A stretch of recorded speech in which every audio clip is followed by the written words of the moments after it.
Practice makes a man perfect. ಈ ಕನ್ನಡ ಸೆಂಟೆನ್ಸನ್ನು ಇಂಗ್ಲೀಷ್ಗೆ ಟ್ರಾನ್ಸ್ಲೇಟ್ ಮಾಡಿ ಪ್ರಾಕ್ಟೀಸ್ ಮಾಡೋಣ. ನಂಬರ್ 1, ನಾನು ಪರೀಕ್ಷೆಗೆ ಓದಬೇಕು ಎಂಬುದನ್ನು ಇಂಗ್ಲೀಷಲ್ಲಿ ಹೇಳೋದು I need to study for the test ಅಂತ. ಕೊನೆಯ ಬೆಂಚಿನಲ್ಲಿ ಕುಳಿತುಕೊಳ್ಳೋಣ. Let's sit in the last bench. Let's sit in the last bench. ನನಗೆ ಬೆಳಿಗ್ಗೆ 10 ಗಂಟೆಗೆ ತರಗತಿ ಇದೆ. I have a class at 10 AM. ಪರೀಕ್ಷೆ ತುಂಬ ಕಠಿಣವಾಗಿತ್ತು. The exam was very tough. Staff room ಎಲ್ಲಿದೆ? ಸ್ಟಾಫ್ ರೂಮ್ ಎಲ್ಲಿದೆ? Where is the staff room? ದಯವಿಟ್ಟು ಬರೆಯಿರಿ. ಪ್ಲೀಸ್ ರೈಟ್ ಆ್ಯಂಡ್ ಗಮನವಿಟ್ಟು ಕೇಳಿ. Listen carefully.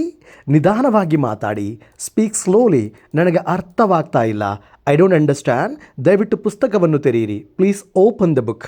ದಯವಿಟ್ಟು ಅದನ್ನು ಬರೆದುಕೊಳ್ಳಿರಿ. Please write it down. ನನಗೆ ಒಂದು ಪ್ರಶ್ನೆ ಇದೆ. I have a question. And ಇವತ್ತು ಯಾವ ದಿನ? What day is today?